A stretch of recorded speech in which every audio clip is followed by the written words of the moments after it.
안녕하세요. 철대갑TV의 명품 PD 한PD입니다. 최근에 우리가 많이 하는 소리가 극심한 불황이다 라고 이야기를 많이 하죠. 자영업이 거의 폐업 수준이다. 자영업자들 한 지금 반은 거의 폐업 수준이에요. 제 주변을 봐도. 자, 그 원인이 몇 가지 있어요. 큰 원인이 몇 가지 있어요. 이제 경기도 안 좋지만 기본적으로 세 가지가 있는 것 같아요. 코비드, 그죠? 코비드 이후에 소비 패턴이 확 바뀌었다. 그죠? 이제 흥청망청 술 안 마셔요. 그죠? 이제 그런 밥문화가 사라졌다. 코비드 이후에요, 그게. 코비드 이후에. 코비드 때 흥청망청 안 하고 일찍 집에 들어가고 보니까 자기 개발하고, 그죠? 집에 가서 또 나름대로, 할 일도 많고, 그죠? 가정적인 일도 있고, 좋더라 이거야. 그래서 코비드 이후에 문화가 달라졌다. 그게 첫 번째고요. 두 번째로는 뭐냐면 저출산 고령화예요. 그죠? 인구가 줄어들고 있는 거예요. 인구가 줄어들고 있고 지금 서울 수도권도 극심한 불황이지만 지금 지방은 더거든요. 근데 지방이 더한 이유는 젊은 인구가 다 빠져나가서 그래요. 그죠? 젊은 인구가 통계로 볼 것도 없죠. 그죠? 통계로 볼 것도 없고, 인구가 줄어드는 만큼 그 광역도시에, 지금 기준이 광역도시로 얘기하는 거예요. 그 광역도시에서 줄어드는 만큼 그 대부분이, 젊은 인구들이다. 대학을 졸업한 젊은이들. 그죠? 자, 그리고 세 번째로, 제가 오늘 주제예요. 오늘 주제. 1인 가구의 증가예요. 또는 2인 가구의 증가예요. 정확히 통계는 제가 얼마 전에 얘기했는데, 우리나라 평균 통계가 2020년 기준으로 여기 나오네요. 자, 보시면 1980년대에 가구당 평균 수가 4.5예요. 4.5. 그런데 2020년에는 2.4예요. 그리고 2022년, 지금 2024년이죠. 이게 2.2까지 떨어졌어요. 2.2까지 떨어졌어요. 자, 가구당 평균 가구 수가 2.2다. 그리고 1인 가구가 폭증하고 있다. 자, 그게 지금 그 불황의 근본적인 세 번째 원인이라는 얘기를 해요. 원인이란 얘기를 제가 드리고 있는 거예요. 자, 일단 1인 가구가 얼마나 증가했나를 보시죠. 1인 가구가. 자, 1인 가구 이거잖아요. 1인 가구 파란 선. 자, 31.7%. 그죠? 2020년 기준. 1990년에 4.5. 그죠? 자, 그 다음에 2인 가구 28%. 계속 증가하고 있죠. 그죠? 1, 2인 가구가 거의 60%네. 그죠? 59, 그죠? 60%죠? 60%. 자, 1, 2인 가구가 60%다. 그죠? 이제 결혼하면, 이제 대부분이 자식들이 이제 분가해서 살잖아요. 그죠? 결혼하건 안 하건. 그죠? 결혼 안 한 친구들은 서울로 가니까 지방에 부모님 둘이 사는 거야. 그죠? 그렇게 되는 거예요. 자식은 낳는데, 이제 대학을 간 거야. 서울로. 그리고 취업하러 갔어. 그럼 둘이 사는 거잖아요. 근데 조만간, 2가 되거나, 또는 1점대가 되거나, 1이 되겠죠? 그죠? 1에 가까워지겠죠? 자, 어쨌든 지금 중요한 거는, 1인 가구의 증가, 2인 가구의 증가. 자, 그것으로 인해서 불황이 오고 있다. 자, 그거에 대해서 제가 오늘 또 설명을 해볼게요, 한번. 자, 중요한 얘기예요, 중요한 얘기. 자, 여러분들, 쉽게 생각하시면 돼요. 자, 1인 가구의 평균 연령을 보시죠. 1인 가구의 평균 연령. 평균 연령이 49.8이야. 여성이 더 많네요. 그죠? 1인 가구 여성이 더 많아요. 왜냐면 남자가 일찍 죽으니까. 자, 그리고 2인 가구는 53.5예요. 이게 중요한 거예요, 이게. 자, 이게 중요한 거예요. 여러분들, 1인 가구의 50세, 1인 가구의 50세. 자, 그분이 쓰는, 이게 무슨 자료냐면, 1인 가구의 가계 동향 조사를 통해 본 1인 가구의 소비 지출이에요. 이 사람들이 어디다 돈을 쓰냐. 그죠? 우리 국가에서 친절하게 통계를 만들어줘요. 이런 걸 보셔야 돼. 자영업 하시는 분들은. 그죠? 자, 1인 가구가 49.7이다. 49.8이다. 나이가. 2인 가구가 53.5다. 여러분, 그러면은, 이분들이 소비력이 있겠어요?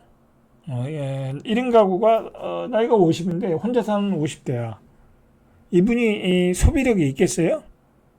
없겠죠? 그죠? 없겠죠? 그러면 이분들이 사시는 동네, 그죠? 1인 가구가 많이 사는 동네에 장사가 되는 것도 있고 안 되는 것도 있겠죠? 그죠? 뭐 가족끼리 와서 식사를 하는 곳이나, 그죠? 조금 비싼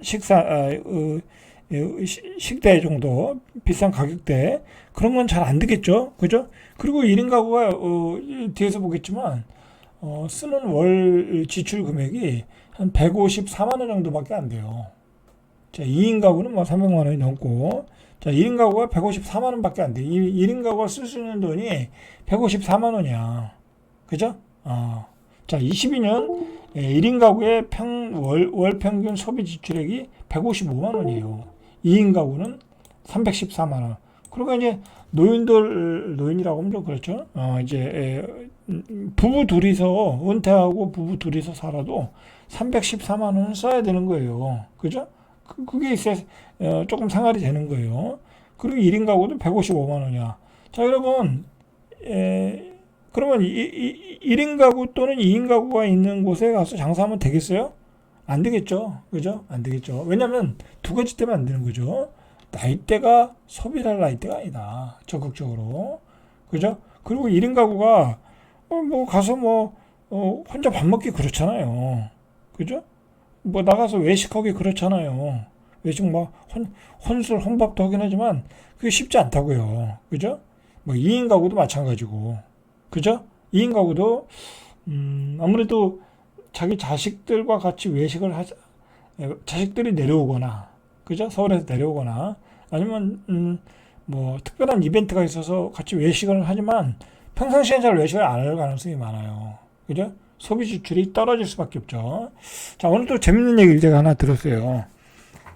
그 미용실 하시는 분 이야기가, 이 동네는 1인 가구가, 가구 수는 좋은데, 예를 들어, 한 6천 가구 이상 살아서 가구 수는 좋은데, 1인 가구가 너무 많은 것 같다라는 거야. 그죠? 그러면 미용실도, 가족들이, 예를 들어, 꼬마 애들 있잖아요. 초중, 그죠? 초중에 있는 애들 둘 있으면, 엄마가 데리고 오면, 일단 세 사람이 오는 거잖아요. 미용실에. 그럼 한꺼번에 세 사람을 자를 수 있는 거잖아요. 그런데 1인 가구가 많으니까, 예를 들어 혼자 오는 거야. 그죠? 가구 수에 비해서, 사는 사람의 숫자가 적다라는 거야. 그러니까 장사가 잘 안 된다라는 거야. 그죠? 그래서 여러분들은 앞으로 자영업을 하실 때는, 1인 가구가 또는 2인 가구가 너무 많은 곳은 좀 피하시는 게 좋겠다. 그리고 이 동네는 소비력이 어떤가, 그리고 소비력이 있는 나이대가 살고 있는가, 그런 걸 다 보시고 들어가셔야 돼. 그럼 그런 걸 어떻게 봐야 되겠어요? 이렇게 우리나라 통계청에서 자료를 다 만들어주고 있어요. 지역별로도 다 나와요. 그것도. 그죠? 나오고 있다. 자, 보시면 1인 가구의 가구 주택 점 형태, 자가냐 전세냐 그걸 보세요. 1인 가구가 보면 자가가 30%밖에 안 돼요. 전세도 23%, 월세도 36%. 월세가 제일 많다는 얘기야. 그러면 전세 월세가 한 60% 돼. 그죠? 그러면 어떻게 되겠어요? 이자를 많이 내겠죠? 그죠? 소비를 할 수가 없다라는 거지. 소비를 할 수가 없다. 자, 2인 가구는 괜찮아요. 한 70% 이상 돼. 70% 정도 돼요. 자가가 69%니까. 그죠? 자, 이런 거를 잘 보시고 들어가면 좋다라는 거죠. 자, 1인 가구의 소득은 155만원. 2인 가구는 314만원. 자, 1인 가구에서 가장 많이 지출하는 항목은 음식과 숙박. 이 숙박은 뭐예요? 그냥 달세를 내는 거죠. 그죠? 1인 가구는 소비할 돈이 없어요. 소비할 돈이. 자, 그리고 나머지는 주거, 수도, 광열, 이제 관리비를 내는 거죠. 관리비. 그 다음에 식료품, 그죠? 식료품, 비주류 음료, 그죠? 그 다음에 교통비. 그냥 기본적으로 나가는 거예요. 소비할 돈이 없다라는 거야. 가장 적게 지출한 항목은 27,000원. 교육, 그죠? 나갈 수가 없죠. 이런 데서 하고 나면 안 되겠죠. 자, 그 다음에, 주류는 35,000원. 그죠? 가정용품 서비스는 64,000원. 자, 반면에 2인 가구는, 식료품, 비주류 음료가 48만 원, 많죠, 그죠? 다음으로 음식, 숙박, 그죠? 교통, 주거, 수도, 광열, 뭐 골고루 나왔어요. 대신 교육도 많이 나가잖아요, 그죠? 이렇게 나가고 있다라는 거예요. 자, 1인 가구는 집밥보다는 편리한 배달 음식을 자주 이용한다. 자, 배달 음식은 좀 되겠죠, 그죠? 1인 가구니까. 1인 가구는 뭐 혼자 해먹기가 그렇잖아요, 매번. 배달 음식을 사 먹는다는 거죠. 자, 남성 1인의 1인 가구의 식사비 지출액은 33만 원. 그러니까 154만 원 중에 식비로 33만 원이 나간다는 거죠. 자, 남성 1인 가구의 교통 지출액 중 가장 큰 항목은 연료비, 기름값이죠. 89,000원. 그죠? 자동차 구입비 61,000원. 자, 이렇게 나가고 있다. 쓸 돈이 없다는 얘기예요. 기본적으로 쓸 돈이 없다. 또 의료비도 나가야 되잖아요. 그죠? 의료비도 나가야 되고. 자, 뭐 대충 그렇습니다. 뭐 자세히 뭐 볼 거는 없고, 뭐 쓸 돈이 없다라는 거, 쓸 돈이 없다. 자, 정리하면은 불황의 원인은 뭐 경기가 안 좋은 건 당연히 원인이 되고요. 두 번째는 저출산 고령화. 그 다음에 폭증하는 1인 가구, 2인 가구. 뭐 2인 가구는 조금 소비를 할 수 있는 여력이 조금 있는데 1인 가구가 나중에 50%가 넘잖아요. 그러면 계속해서 불황이 올 수밖에 없어. 1인 가구의 기본 소비 지출액도 적고, 그죠? 그리고 소비를 적극적으로 하는 나이대도 아니고, 그리고 1인 가구의 나이대는 계속해서 올라갈 거고, 그죠? 그럼 앞으로 어떻게 했어요? 앞으로 경제도 계속해서 불황이라는 거야. 앞으로 자영업은 안 된다는 얘기야. 제가 오늘 여러분들한테 드리고 싶은 얘기가 그거예요. 여러분들. 우리나라 인구 구조의 변화를 보면 1인 가구가 이렇게 계속 폭증하고 나이대가 올라간다고 하면 그 사람들의 소득도 적고 지출액도 적고 자영업자들이 어려워질 수밖에 없다라는 거야. 이 구조상. 그죠? 여러분들 자영업하시는 분들은 반드시 이걸 알고 대비를 하시길 바랍니다. 절대값TV의 명품 PD 한 PD였습니다.